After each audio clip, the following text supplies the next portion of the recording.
Hey everyone, this week on the Dialogue podcast, we have a pretty serious topic, but I think it's going to be really impactful and hopefully very helpful for you. We're going to be talking about pain and what do we do with pain in our lives and what do we do to support other people who are close to us when they're going through pain. So I think this is an important topic and hopefully one that is very valuable for you. So listen in. Shaylyn Ford. Oh, he switched it up on me. Yeah. What's up? Welcome to the Dialogue. It's stuck in my throat now. You know how like you have a cough you are trying not to let out? Yeah, and let it out. No, Go just right over your right shoulder, like little just let out salt and pepper. Greg Ford. Over the. All right, so let's just come right out with it. This is let's tell them where we're at right now. Where are we? Rome, Italy. We are? Yeah. I mean, no, not right now. Like this moment, we're not. But when this podcast is released, yeah. Okay, we are in Rome, Italy. Do you know specifically where in Rome at this very moment of podcast Don't start showing release? off. Don't start showing off. I'm not showing off. Yeah, I don't know where we're at. Trying to give you an opportunity to show off. The Coliseum. I don't know. Trevi Fountain. I believe you. So, bucket list opportunity. For sure. Got an opportunity to preach at a church in Rome, Italy. That one comes by your desk. You don't. Rarely. Yeah, you don't just go, nah. You go, absolutely. Yes. Can my wife come as well? Yes, because if I went without her, she would be pretty upset. Yeah, be a lonely end of the year, season 3. You'd be a lonely loner. Yeah. So you've been to Europe, I think, a couple times without me, right? Mm-hmm. Scotland and Ireland. And it just like happened to be that whether it was like between having kids and job and whatever, like I just couldn't go previous times. So this will be actually my first time in Europe at all. Yes. Are you pumped? Africa, but not Europe.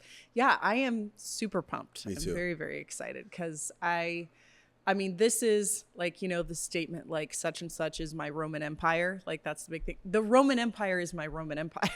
Like I love history. Isn't that like a man thing? It is. Sorry, I'm hijacking it. Yeah, that's all right. I mean, it shouldn't have to be gendered. That's not fair. Yeah. I'm saying like that whole movement. No, it was. But that whole thing was like, how often do you think the Roman Empire? I don't want to put you in a box. I don't want to be reductive of whatever you're into. I am just such a history person, period. I love it and I find it fascinating. And honestly, on top of that, you and I have done so much more digging recently into some of the like cultural context of the New Testament as well. And so being able to link up all of those things and go, okay, this was, you know, the empire that was in power at this place at this time when this was written. It really does enrich your understanding of the entire situation and what was being said and the meaning behind it, and even understanding like the political messaging of the day and how that impacted things. It just is so fascinating when you start putting puzzle pieces together. Yeah. So I'm super excited. Also, Me too. Plus I'm going to get to use my Italian. Like most people don't know I'm fluent in Italian. I was not even aware you're fluent in Italian. So well, surprise. That would be a real okie Wouldn't that be a flex? We were been married 20 years. I get up in Rome and I just start preaching in fluent Italian. I really want that to happen so bad. That would have been so cool. That surprise that I don't know. What if 25 years ago I had the presence of mind to get my hands on Rosetta Stone, learn and never fluent Italian, not ever speak a word, rusty. and then 20 years into the marriage, just go that and absolutely blow your mind. The most epic thing I think I've ever heard. That would be amazing. So I have a couple questions. I'm counting on you. Would you be embarrassed when we go to the Coliseum if I yell at the top of my lungs, "Are you not entertained?" Yes. Are you not entertained? Oh, maybe I shouldn't take you. This is making me nervous. Honestly, it feels like the right thing to do. I'm sure. Great movie. I'm sure every American man has probably gone and done that. I probably wouldn't be the second to do it. I think you would be just subject to a lot of eye rolls because the people who work there, that's probably the 4th time they heard it today. Yes. not. You think? Yeah. That's I'll why try to contain they myself. hate us. All right, here's another one. How many times can I say when in Rome? Oh, that's limitless. Before you the get limit annoyed. does not exist. Okay. That's just hilarious. You say things like that all the time, and it, for whatever reason, always I'm tickled. I think it's hilarious. Okay, good. So that one you can do. That's not subjecting anyone else to anything. That's just for me. And I feel like it will find applies that to very just funny. about everything. It does. It's perfect. You know, if I buy you a rose, you know, when in Rome, you buy a latte, when in Rome. It's great. yeah. I'm ready for it. Yeah, I'm excited. Me too. Actually, speaking of the Coliseum, one of the things, we don't have to talk about this all day. I'm sure people are bored of that. But one of the things I am excited about is actually during the Korean conflict. So just past World War II. Oh, this took a dark turn. I mean, we were on vacation and now we're in the Korean conflict. It's still vacation related. Just stay with me. All right. So my grandpa, Ron Tours, was stationed in Malta, which is an island not far off the coast there. And so we have a picture of him at the Coliseum back when he was in the service. And so I asked my dad to dig that up for me so I can try to like identify where he stood and I can recreate the picture myself. Wow. So maybe next episode after we're back, we can have a little side by side. Yeah, that would be amazing. If you, however, I can be a part of. I won't be in sailor whites, but you know, it won't be quite as cool. But that would be fun. That would be fun. Okay. Last thing on that, and then we'll jump forward. What are you most looking forward to? My honest answer is going to sound like a suck up. The food? No, that I'm looking forward to the food, but I'm not most looking forward to the food. Sucking up to who, I guess. I was thinking you. the Italian people. To you. People are going to hear this and they're going to go, okay, dude. Go ahead. I honestly am just excited to watch you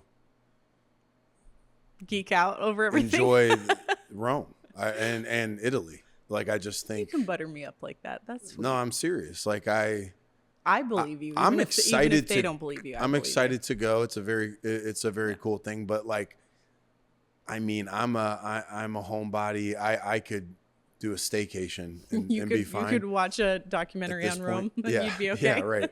Like the opportunity to travel with you and you know, when we went to South Africa, when we went on a safari, we went to Cape Town. Yeah.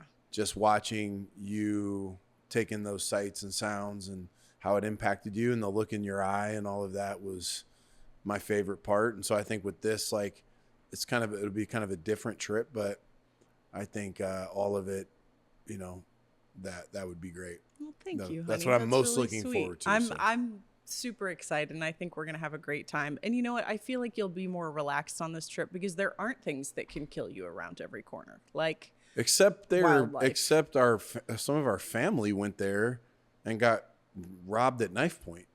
True. So there are things that can kill you. Well, I was specifically talking about wildlife. I know you were like worried there were snakes in your bed. And what are the else, most dangerous animals in Italy? There's literally nothing. Actually, fun little homework for you and a little shout out to one of my favorite podcasts, the guys over at Tooth and Claw. That just an episode not too long ago, they did a trip to Italy and they were talking about the animals in Italy, and there's like nothing. Pigeons, chickens, cows, like there's just not anything that's going to hurt you. So you need to go listen to this episode. It will put your mind at ease. Okay. What about in the water? Is there any deadly marine life? Nope. Okay. Nothing. All right, cool. Just go out and Let's live go. freely. Yeah, sounds good. All right. All right. You had some thoughts. We will take a little more serious turn now. Okay. Because you had some thoughts actually that you wanted to lead with in this podcast. So yeah, hit us with it. Yeah. So I was yeah, this is quite a turn. We're actually clear your throat. Yeah. We were talking about you know, this podcast in general, right, is a conversation with you and I, which, you know, we don't wait until they turn the cameras on before we talk, right? We talk a lot. And so, you know, throughout the course of our relationship, we've had a lot of high times, a lot of really good times, a lot of blessings. I often feel a little bad complaining about anything because I feel like I am the last guy that gets to complain. I grew up, both parents in the home, they absolutely expressed unconditional love to me. Man, didn't have any major tragedies. I'm not we didn't have abuse in our home. And, in general, I succeeded at school academically. I could have done better for sure, but I did fine and relationally and all of that type of thing. So, a lot of good things in life, but then it doesn't matter who you are. You just don't escape pain. And especially, some of the pain in my life and most people, right, fall in a few categories. Like you have the self-imposed, like boneheaded, stupid things that you do, whether it's out of ignorance, you just didn't know better, and then you learn the hard way, and pain is a pretty profound teacher. Or you did know better, but you thought you could get away with it, or you weren't able to calculate how much the pain was going to hurt, and you brought it on yourself. And then there's, pain you bring into your life on purpose because there's a reward you want to get, right? So you go, man, I'm going to go train really hard, or I'm going to go, take on this class load, this workload, or I'm going to take on this entrepreneurial venture. I just met with a guy this morning who is stepping out, stepped away from a secure job with a guaranteed paycheck to shooting his shot in the entrepreneurial space, right? So what did he do? He brought on pain into his life. But to him, it's worth it. It's worth shooting his shot, taking a risk, and the reward that he can see in his vision is worth that pain that you take on. And then there's pain that just comes into your life against your will. You didn't ask for it. It might have been in the form of somebody coming after you, attacking you, doing you wrong, either on purpose or on accident, but somebody created it. Or it might not have been anybody's fault. It's just life happens and you end up with pain. So no matter who you are, you can't avoid it. It's something we have to learn how to live with and how to manage and overcome pain. And I think that's a huge part of life. I think, whether you're allowing pain to kind of create this PTSD where I'm afraid to ever feel that again, it can pretty much shut your life down. How do you work through that? And how do you walk away with wisdom instead of walls, and wisdom instead of losing all of your courage or your willingness to walk into the unknown or future challenges, or again, ante up again. So yeah, that I thoughts about that and have a lot, obviously we've shared about our boys and our sons and a lot of the pain of that everything from the initial reality to just the day in and day out uncertainties and times where you feel like you're taking a step back. And, even like, our son just turned 13 and he's just this year kind of decided to become social.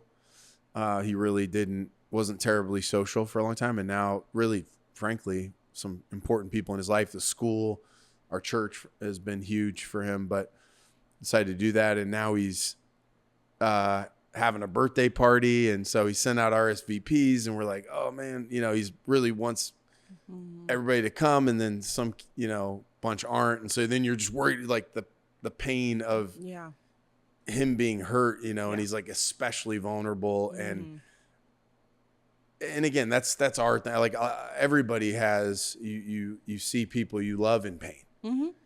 And so I think going like, it's a thing that can kind of gnaw at you, sometimes in a chronic fashion, sometimes in an acute, intense fashion, that can end up sort of running your life, and the sort of the relationship between pain and fear and all of that can just kind of, I think, rob a person of their life instead of methodically, working your way through it, case by case, pain by pain, situation by situation, and going, how do I manage this, overcome it, make the most of it?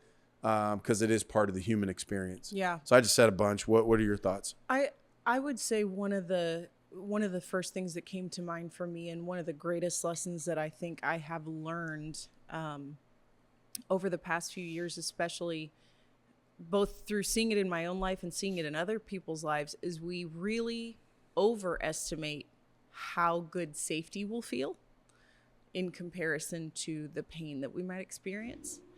We really overestimate how much it will make us feel good, make us feel secure, that it will be worth it, I guess, right? Is that like the lack of joy that you will experience of having put yourself out there into these situations where you could get hurt, but there's also so much beauty there when you open yourself up to love and life experiences and whatever.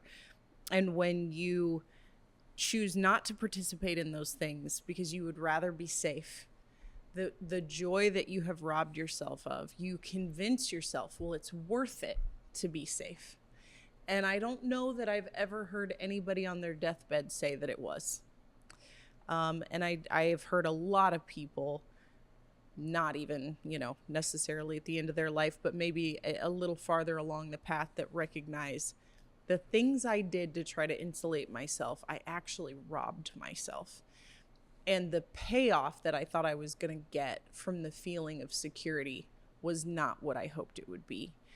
I think that's an important lesson to really absorb. Like, that's an easy one to kind of gloss over, but that is a really deep lesson, because I do think that we really work to convince ourselves, I don't want to open my heart to love again, or I don't want to, watch this person go through something hard, or I don't want to.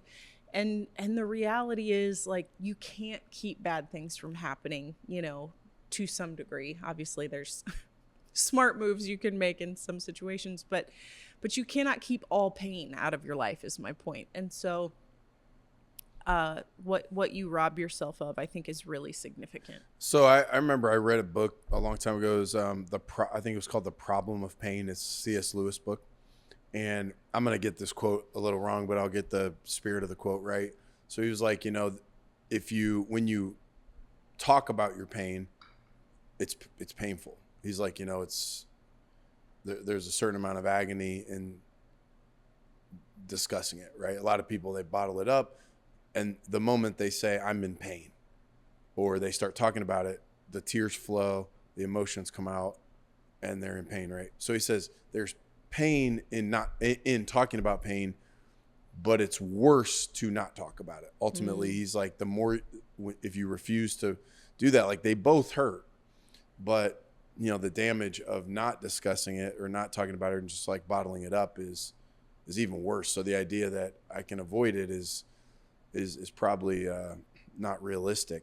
I'm curious about this with you, because you and I probably tend to come at these things a little bit different. And I'm curious your thoughts on that statement. And then the second around, at what point, like when you're talking about pain, are you getting stuck in your pain and you just keep talking about it versus it's part of the healing process? You know what I'm saying? Like, I think I've seen both. I've probably experienced both, where Sure. You open up your mouth and you open up that wound and you start talking, and it becomes a thing that's easy to get stuck in the pain because I keep talking about it versus working my way through it. What are your thoughts?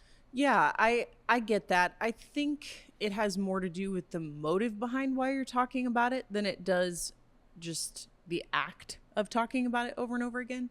So I think some people bring things up and maybe keep talking about something because they're feeding off of the energy that comes from the anger, right? And so for some people, that's kind of a dirty fuel to keep going. If I let up and I stop being angry about this, then I'm just going to kind of sink into the despair. And so they're going to keep talking about it, keep bringing it up because that anger is fuel that they're feeling.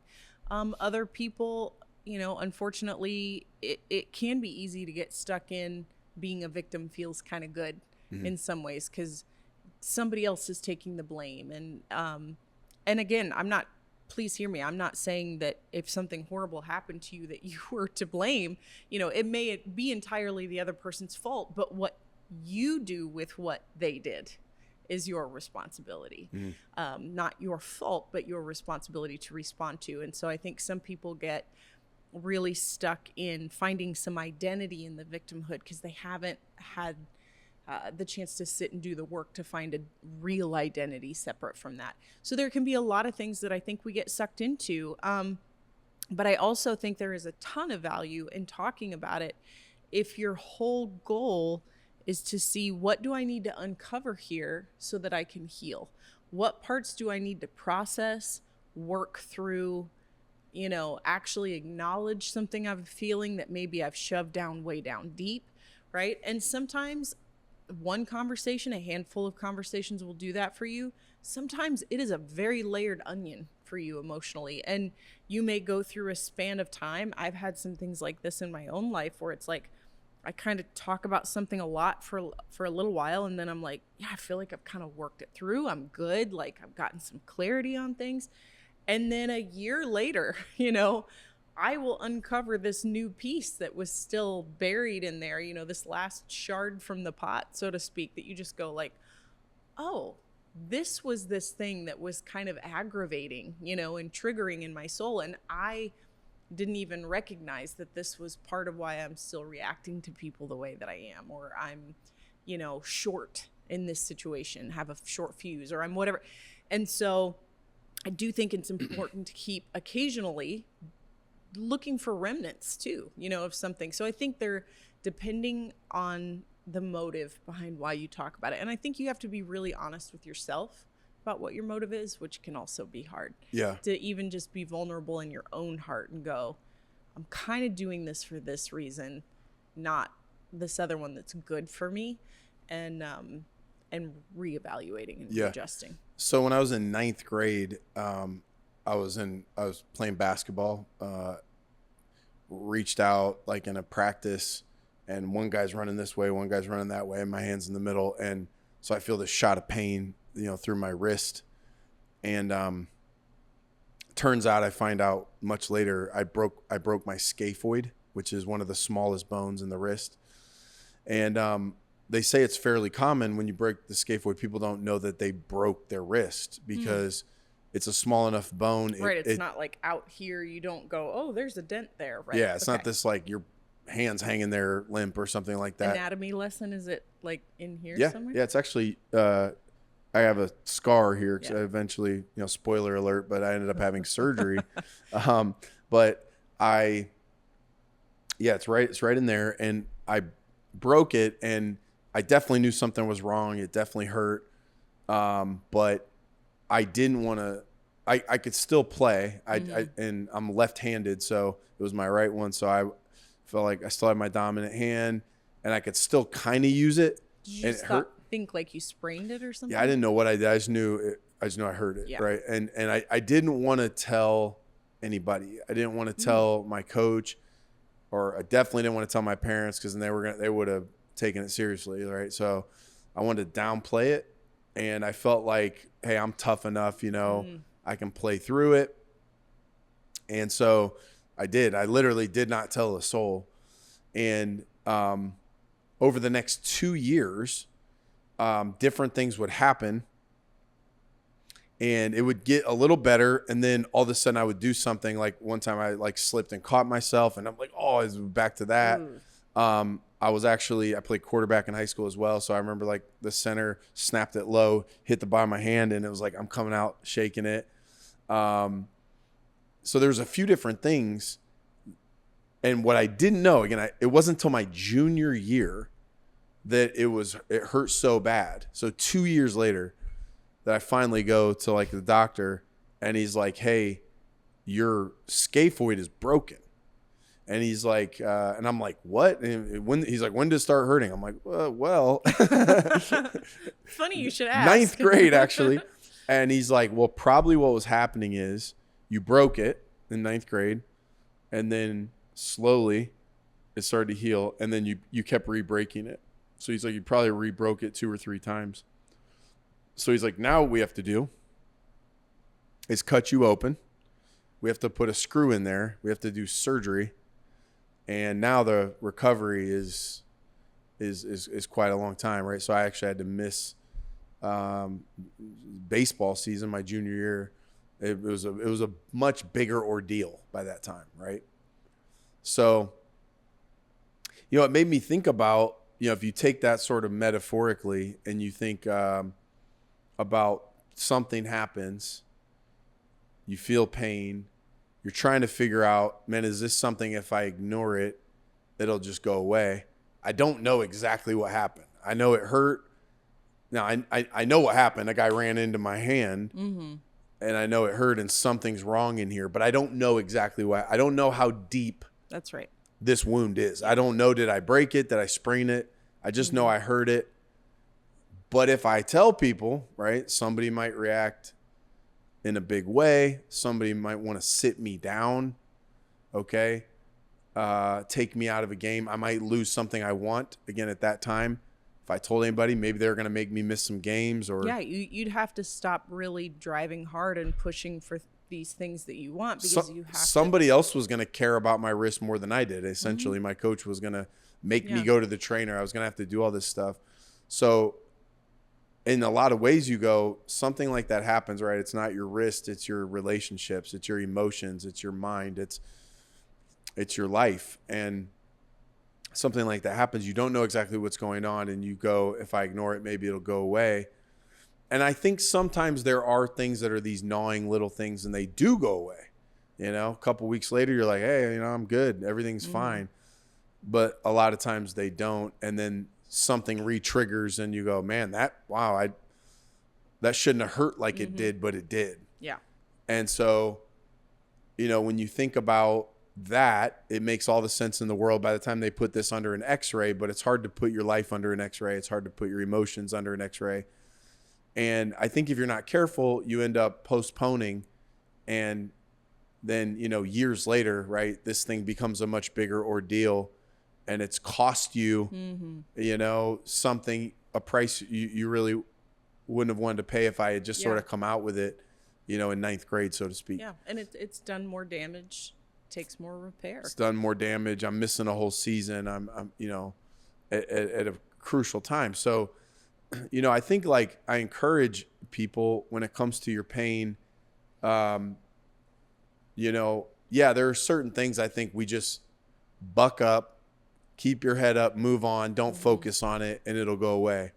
I think, but you have to be wise enough to know am I fooling myself? Am I lacking self-awareness? Am I ignoring the pain and saying it's, again, certain people go, oh no, I'm good. Am I ignoring it? But the reality is, I'm trying to fool myself, but this thing's still broken, or it's re-breaking, and it's creating a bigger problem. So I think like that's something only you can do. Like, you have to step back and kind of take some time to evaluate. And I guess probably step number one is to be honest with yourself, to even go, are you the type of person who has a tendency to do that? Yeah. Right. Chances are, analysis. Yeah. If you do it with your wrist, you probably do it with your emotions, you got a lot of things going on in your life. This thing happened. You go, no, I'm good. No, it's no big deal. I've let it go, but you're still holding it, or man, it's in there some way. I think another indication too is sometimes when it's, you're seeing behaviors produced or things coming out of you that don't make sense to you. Why did you respond like that? I don't know. Like often it's like when you don't know why you're reacting the way you are, and sort of in your head brain, you know, logically, yeah, that probably didn't warrant all that. Yeah, I think I probably am feeling it a little too big for what was said or done. It's letting you know, man, you got a scaphoid. That's right. That's probably broken. We probably need to kind of deal with this thing and figure it out. And I would say too, in intimate, close relationships, right? People you love and you're doing life with and you're in close proximity to, learning with other people when you see them overreacting or you see them underreacting, you know, they don't seem to be responding properly to life situations. Instead of just attributing it to them being weak or their character or whatever, to go, man, is there a chance that there's a broken bone beneath the surface? That's right. I remember there was a decade or so ago, you came to me and were like, hey, I'm going through some pain, you know, emotionally, mentally, like some mental health stuff. And I don't exactly know what it is. I just know I'm down.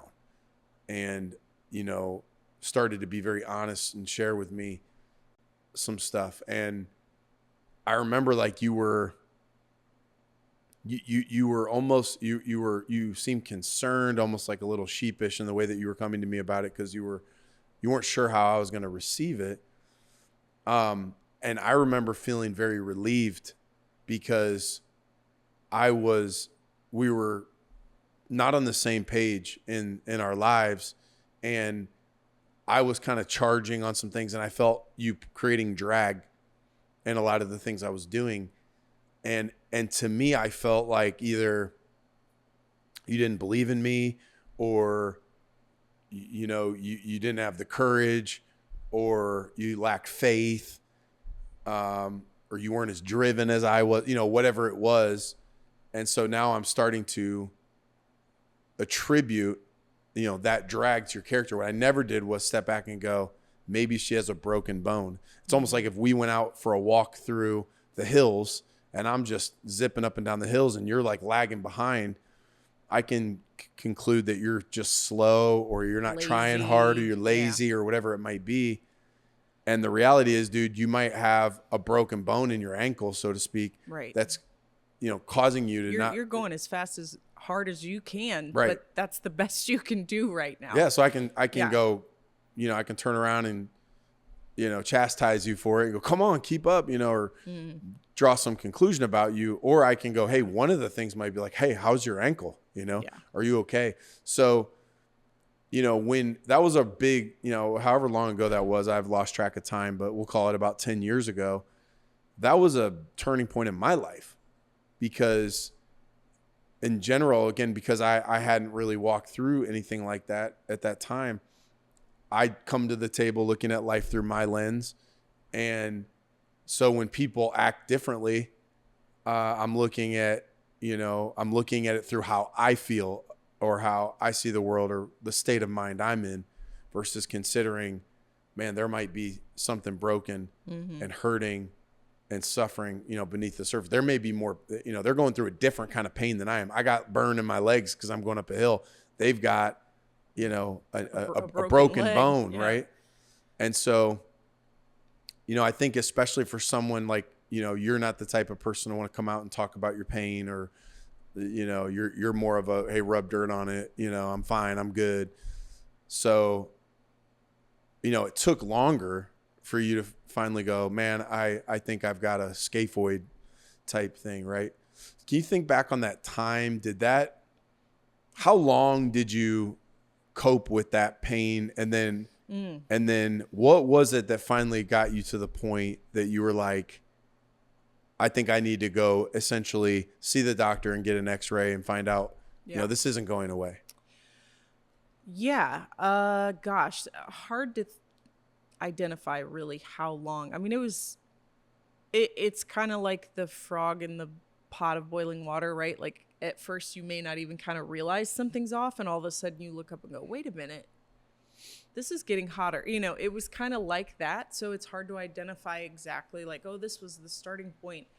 I I would say around the time that Miles was born was particularly difficult and probably was kind of a kickoff for a lot of things. We had so much change going on. We had a lot of hard things that happened right around the same time. Contextually, like we knew something was wrong with Hudson and had been looking at, what were our options and trying to get him some help. He ended up being diagnosed the day before I was induced with Miles. So I knew I was having a baby the next day. So that's hard.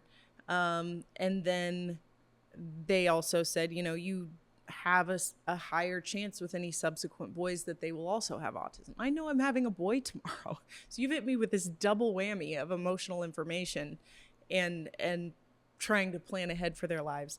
Then you go through, Miles decided to be a much harder delivery than everyone else. So you go through physical, emotional, hormonal roller coaster of birth. And then I lost my grandmother the next day, who was somebody that I was really close to. I was still in the hospital when she passed away. There were just so many things that were happening like right at the same time. And then, the process of like trying to deal with Hudson was not sleeping at all. That's a side effect for a lot of kids with autism. Like they struggle with sleep schedule. And so I have a newborn that's up and a 3-year-old that's up at different times all night long, so you just have these things like already playing with you. So I think that was probably kind of a kickoff time. But then I think your wrist is such a good comparison because it starts to feel better and you're like, I'm good. It was just a tough season, right? And then something happens and you're like, no, maybe I'm not okay, And so I feel like it was honestly a journey like that over a few years that I would be like, no, I'm good. I got this. Like, I'm independent. I'm fine, and would just think like, it's just kind of one of those seasons you got to grit your teeth and, put your big girl panties on and go. And then something would happen that would make me feel like, but maybe not. Like maybe this is more than just I need to be tough. And eventually it did get to the point over time where I realized this is not situational because this is a good season in life. Like I should be able to enjoy this and I can't enjoy this. I think that was kind of my like real aha moment was I'm not enjoying this at all, even though there are these things that I can objectively see are beautiful in my life. It is taking everything I have just to lock in and do every day. And I remember the hardest thing for me was coming to you at one point and just saying like, I am not actively considering taking my life right now.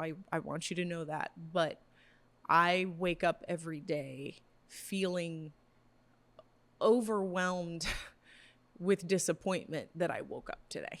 Like overwhelmed with the weight of I have to live another day. And sometimes it would feel like minute by minute, like I would feel my chest tighten up and I'd have to just take some deep breaths, and go, just live this minute. You can live this minute, which is such a like terrible place to be.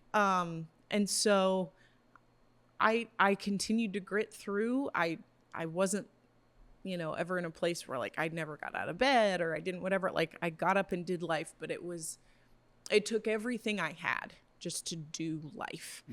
And so that was very, very telling for me that it's like, okay, now it's surgical, right? Like if you're taking it back to your wrist, it's like, this isn't something you can just put a brace on. This is like, you need to dig into this, and put some permanent structure in place. Like you talked about with the screw to support this.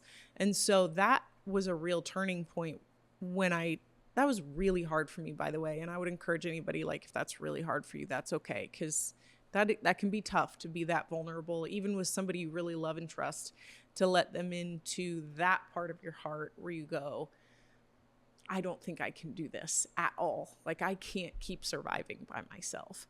And for some of us, that's harder than others. And it's okay if that's hard for you. But I would encourage you to do it because that's the only way that you get to where you need to go.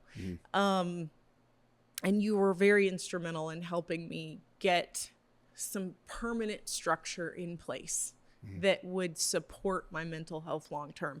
Not just, hey, how can I make you feel better today? But like, let's talk to a doctor about what may need to be done on a physical, or hormonal front. Let's meet a therapist. Let's keep talking between the two of us. Let's lean on friends and, people that are a good support. And so, I mean, I'm happy to say at this point, do I still have hard days sometimes? Sure. But I am like nowhere near. I have not, it kind of hit me, and I had just such a moment of gratitude not too long ago where I was like, I haven't been in that place for a really long time. I'm really thankful for that.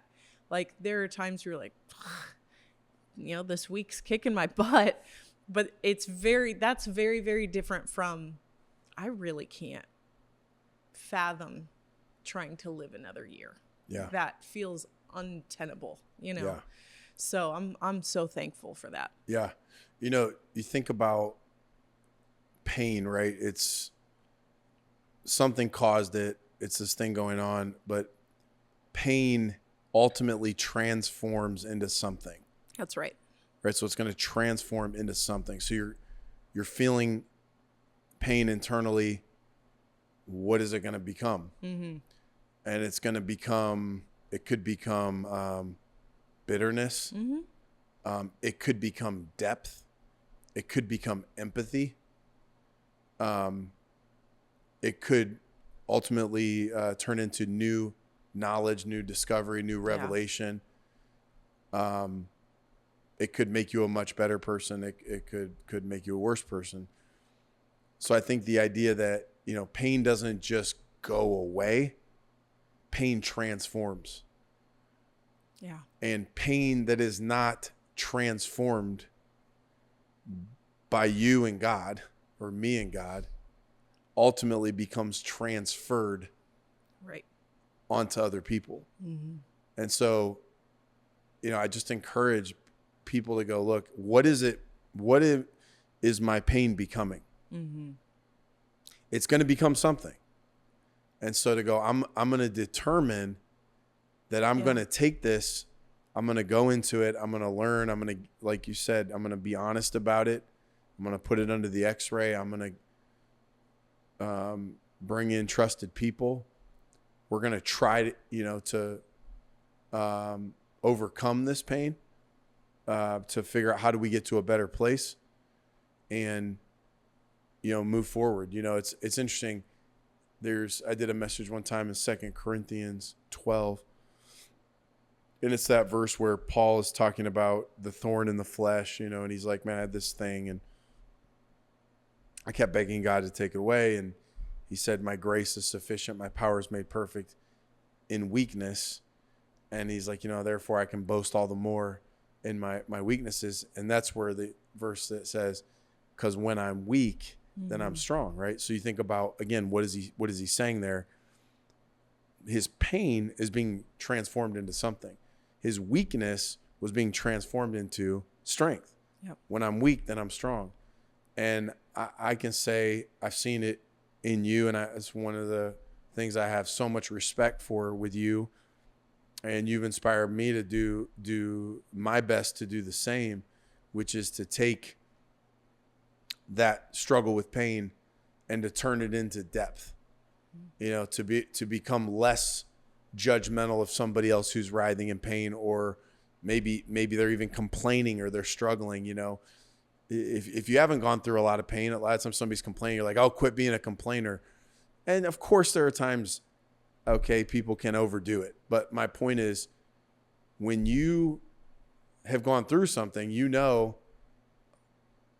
said it a moment ago, that's an awful place to be. Mm.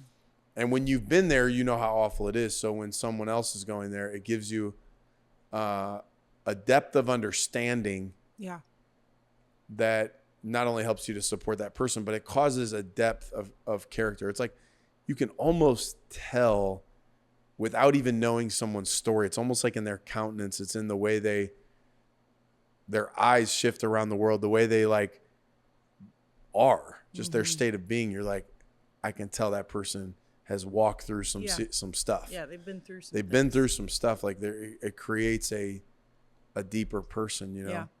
So I guess, you know, my encouragement is, you know, there are some areas of pain that, you know, they don't just come and go. You can't just shake it off, rub a little dirt on it and you're good. Some of those things are painful things that people have to walk with for the rest of their lives. And yet to take it and go, I'm going to bring this to God.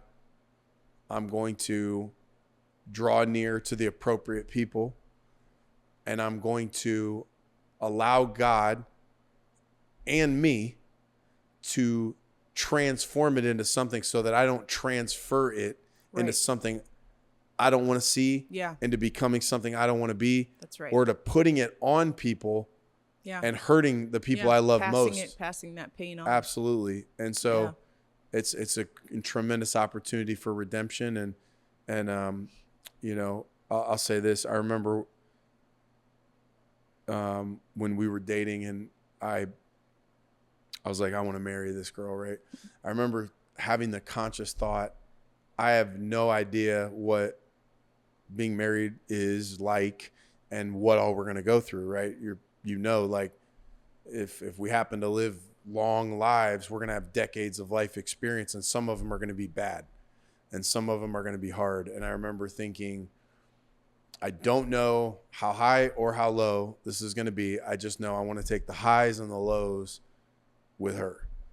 And I would do make that same decision. Same here. Every day of the week. and you know, a lot of times there's been tears and there's been valleys, and there have been days that, like you said, even felt hopeless. Like, man, the idea of living another day or year or something felt like in some way overwhelming. And, you know, the mystery of how all that pain gets there, how much of it is genetic, how much of it is chemical, how much of it is situational, how much of it is lack of sleep, how much of it is what, I don't know. But the reality is it's real and it's there and it's undeniable. And your willingness to trust me enough, to trust God enough, and to fight your way out, you know, it's made me a better person. And thanks for letting me in on that journey with you. And you know what, whatever the next, hopefully we get a bunch more decades, whatever those hold. I'm thankful to walk through that with you too. And thank you for being someone that I could share my pain with as well. Well, honey, thank you for all of that. And I would make the same decision again as well. And thank you for walking through those times with me. Cause I know, you know, inviting somebody into your pain, you're inviting them into pain, you know, you'd rather invite them into the fun. And, but you know, we said yes to all of it, and you really did journey alongside me and made me feel like because I had you with me, I had the strength to get through that. And so I really appreciate you. Let me, before we sign off, because we just had a long conversation, I'm going to give two kind of action items, I guess, for people as we're, especially if you're someone who's here and you're like, wow, this is relevant. Maybe someone even sent this to you.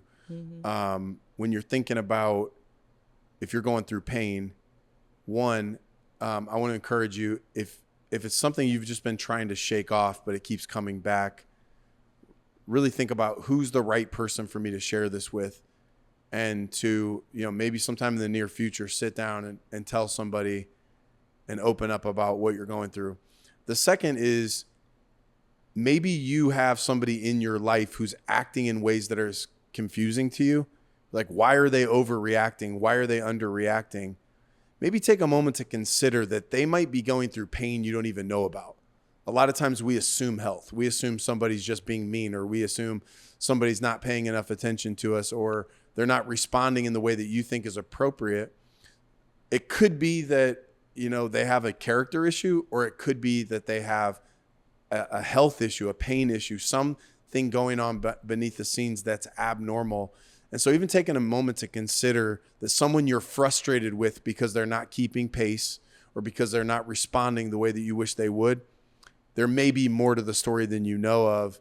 And maybe, depending on relationship, it may be appropriate for you to go and open up a deeper conversation. Hey, how are you doing? Are you walking through anything I could help with? Is there anything you'd like somebody to listen, like a good listener in your life or whatever? Or maybe if nothing else, just giving them grace and praying for them in that process. But I'd encourage you to consider there may be more to the story. I think that's a perfect place to end. That's so good. Thanks for all of that today. Thank you.